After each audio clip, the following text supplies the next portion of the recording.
Boa noite, o Canal Livre está no ar e no programa desta noite nós recebemos o governador de Pernambuco e presidente nacional do PSB, Partido Socialista Brasileiro, Eduardo Campos. Nós vamos falar do papel da base aliada no governo Dilma, da importância do seu partido, o PSB, na cena política brasileira, das recentes crises da esplanada dos ministérios. Na segunda parte do programa, vamos aí mergulhar de cabeça na economia e nas coisas de Pernambuco, que é uma economia que está crescendo em quantidade e em qualidade. E também dos desafios da região nordeste do país a partir desse olhar pernambucano, digamos assim. Para entrevistar o governador Eduardo Campos, estão aqui comigo na bancada os jornalistas Fernando Mitre e Fábio Panunzio. Antes, porém, um pequeno retrato do nosso convidado. Eduardo Henrique Ascioli Campos está no segundo mandato à frente do governo de Pernambuco. Em 2010, foi reeleito como governador, com a maior votação proporcional do país, 83% dos votos. Neto de Miguel Arraes, Eduardo Campos começou cedo na política. Em 1986, participou da campanha que elegeu o avô governador de Pernambuco pela terceira vez. Foi chefe de gabinete de Arraes entre 1988 e 1990, ano em que foi eleito deputado estadual, já pelo Partido Socialista Brasileiro. 4 anos depois, chegava ao Congresso Nacional. Foi secretário do Governo e da Fazenda de Pernambuco. No terceiro mandato, como deputado federal, já em 2002, se destacou como articulador do governo Lula nas reformas da Previdência e Tributária. A proximidade com o presidente o levou ao Ministério da Ciência e Tecnologia. Foi o ministro mais jovem do governo Lula. Presidente nacional do PSB desde 2005, Eduardo Campos é apontado hoje como um dos principais nomes da renovação política brasileira. Há 6 anos no comando de Pernambuco, Eduardo Campos tem entre as conquistas o crescimento da economia do estado, hoje a maior da região. A transparência na gestão dos recursos também se tornou uma marca de seu governo. Por aqui, a população pode acessar e checar as contas públicas pela internet. Governador Eduardo Campos, nós vamos agora partir para a questão nacional, a do momento, né?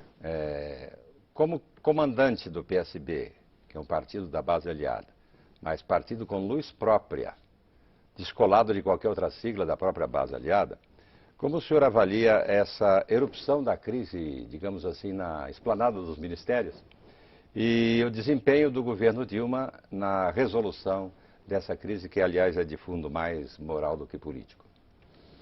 Bem, primeiro, boa noite a todos e todas que estão em casa, os cumprimentos a vocês. Eu vejo que a presidente Dilma tem um enorme desafio, o desafio de suceder um governo super aprovado como o governo do presidente Lula, um político com a forma do Lula se relacionar com a sociedade. Além de pernambucano. Além de pernambucano, que é uma virtude importante. Nós assistimos ela se eleger como a primeira mulher a chegar à presidência da República, sucedeu um governo super aprovado, ela ter o desafio de enfrentar uma inflação ali que dava sinais de aparecer com grande expressão, um mundo e uma economia muito mais complexa, mundo afora, né? Um ambiente internacional muito mais complicado do que o presidente Lula teve que enfrentar, e sem ter a vivência, a convivência com a política institucional. Ela é um quadro político desde sua juventude, mas sem a experiência do parlamento, dos embates e das lides, ou seja, eu avalio que dentro dessas circunstâncias a presidenta Dilma tem saído muito bem.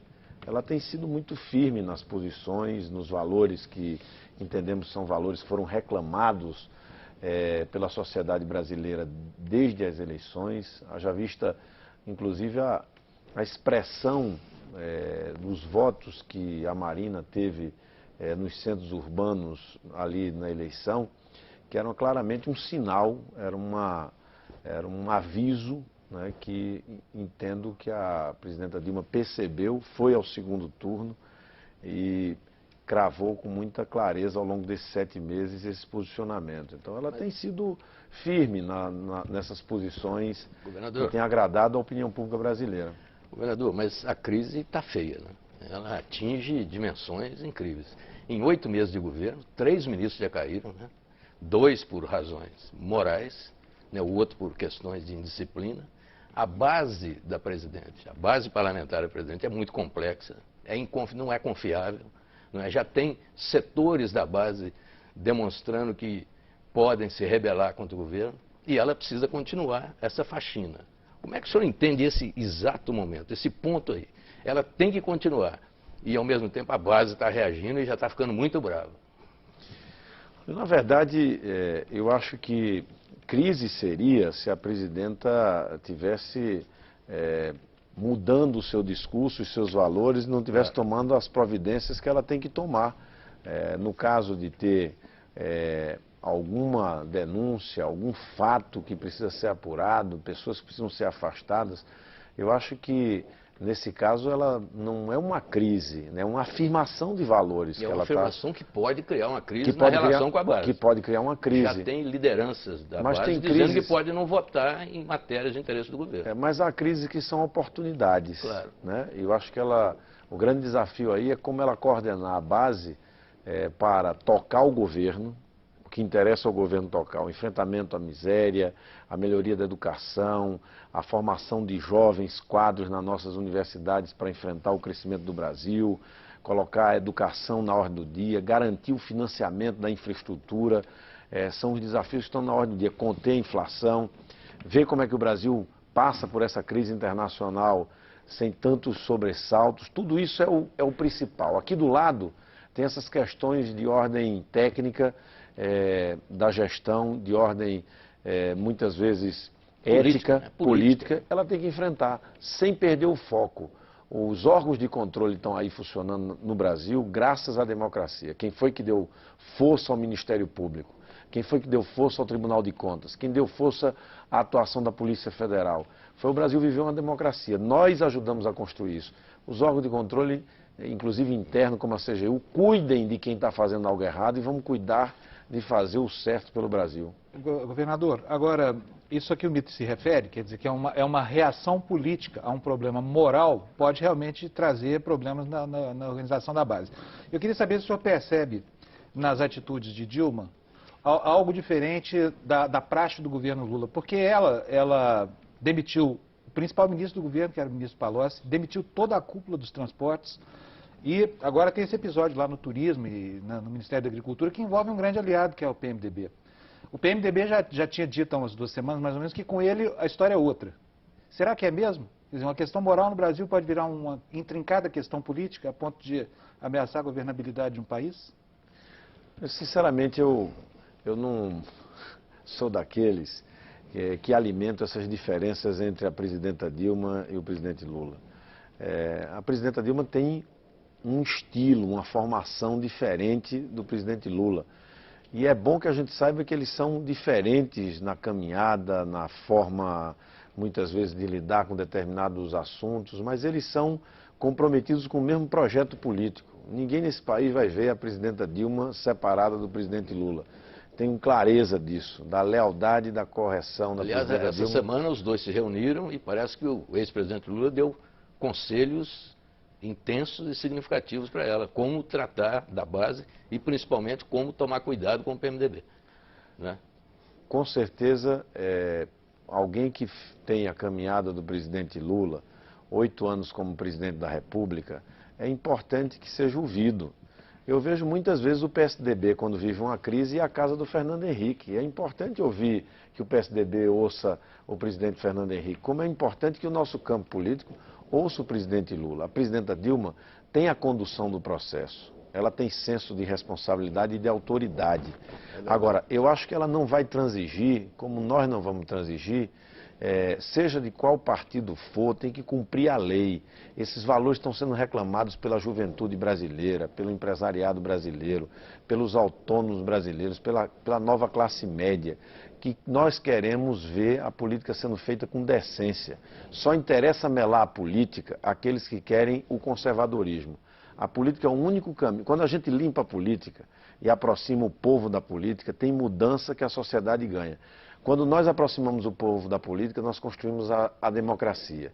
Quando nós aproximamos o povo da política, nós fizemos a estabilidade econômica. Quando nós aproximamos o povo da política, nós fizemos a pauta social vir para a pauta política brasileira.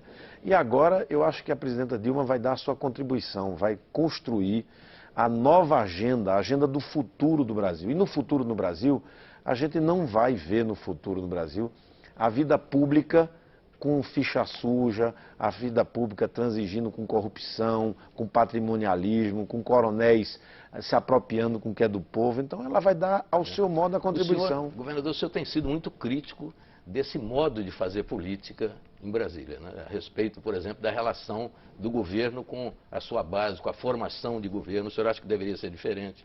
O senhor acha que essa disputa por cargos, por benesses, isso aí só conspura com a política, o senhor tem dito isso, e às vezes até provoca a polícia, né, como nós temos visto, né? Agora, não se deu nenhum passo nesse sentido, né? Se o senhor pega a base do governo, o modo como foi formada essa base, é puro pragmatismo ali de um lado e necessidade de governabilidade do outro. Quer dizer, nós não estamos engatinhando nesse ponto que o senhor condena? Com o aparelhamento ainda em quinta marcha? Olha, eu na verdade, sou um defensor da meritocracia no serviço público. Acho que a política é uma atividade muito importante, nobre, é por ela que a gente vai construir cidadania, desenvolvimento equilibrado e sustentável. É esse o caminho e nós precisamos construir novos valores para a política brasileira. E isso deve ser um compromisso de todos os partidos que têm interesse em aproximar a sociedade da política e fazer a agenda do Brasil do futuro. E entendo que, se a gente for para outros países, mundo afora, a gente vai ver participação de partidos, com coalizões, participação, mas nós não podemos fazer isso, né, nos arremedos, nos arranjos que levam muitos incompetentes, interesseiros ou pessoas que não têm uma devida formação a ocupar pontos chaves na máquina. Nós temos que prestigiar os partidos com ação concreta, os prefeitos com obras, com realizações, com melhoria do serviço público, os parlamentares podendo ser prestigiados com recursos que são recarreados para políticas públicas. Eu acho que botar nas caixinhas em Brasília e dos órgãos, nos DAS da vida, na esplanada, só porque o meu partido ou outro partido indicou, está errado. Nós temos que fazer com que o mérito possa ser observado. E a gente precisa que essa máquina pública valorize servidores, se crie carreiras de Estado. Para cada mudança de governo, não tem mudança de todas as caixinhas.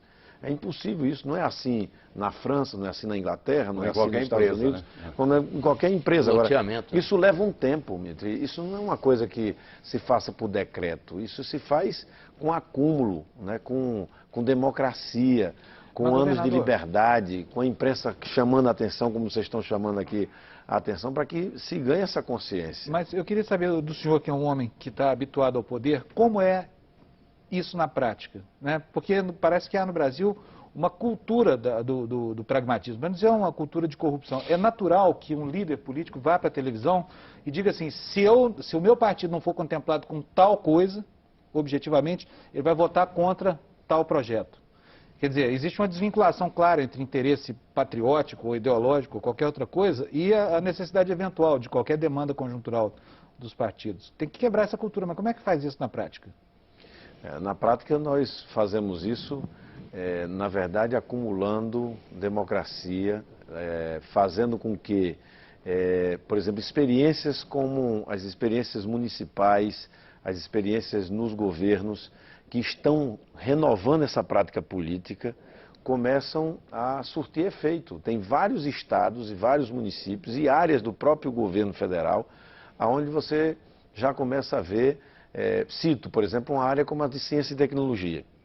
Nós conseguimos já, no governo do presidente Lula, no último governo do presidente Fernando Henrique, no governo da presidenta Dilma, que, por exemplo, os institutos de pesquisa, hoje, como é que se chegam ao nome que vai dirigir um instituto de pesquisa? Comitê de busca. Como é que é isso? É um edital, quem tem formação para aquela área se candidata, apresenta um projeto, é submetido a uma banca de examinadora que faz uma lista tríplice e a presidência designa. Nós estamos levando essa experiência, por exemplo, para a área da educação em Pernambuco, onde nós estamos designando... Em Pernambuco, governador, em Pernambuco o senhor tem uma certa facilidade, né? Quantos deputados da oposição o senhor tem lá? Não, temos uma oposição forte do ponto de vista da história, do número de partidos. Agora temos um diálogo, nessa última eleição nos deu um conforto de ter na Assembleia 40 dos 49 deputados e fizemos 20 dos 25 deputados federais e os 2 senadores o senhor tem o apoio de 40 entre 49. Dos 49. E isso permitiu ao senhor fazer esta revolução na área da gestão, na área da meritocracia? Nós começamos a fazer essa mudança já em 2007. Ali, quando assumimos o primeiro mandato, antes de assumirmos, na verdade, com a ajuda do Movimento Brasil Competitivo, nós tivemos todo um apoio de suporte de gestão para inovar na gestão pública. E, a partir daí, instituímos carreiras no estado de gestão, tanto no planejamento, como na administração, como nas finanças. Instituímos remuneração variável na educação, na área de segurança pública, com prêmios das áreas que têm redução da violência, na área da saúde também. Prêmio para setores policiais, por exemplo, Sim, que tem bons resultados? Tem bônus trimestral para indicadores de segurança das 26 áreas em que são distribuídos o Estado. O Estado é distribuído em 26 áreas. As áreas que batem meta têm bônus trimestral por resultado e tem um bônus anual que chega próximo a um 14º salário. E como é o sistema de acompanhamento dessas metas? Como é o controle disso? Isso tem uma equipe que faz o monitoramento e todo mês eu faço cheque com as lideranças das equipes de polícia das 26 áreas dos números que são cotejados e levantados pela equipe técnica.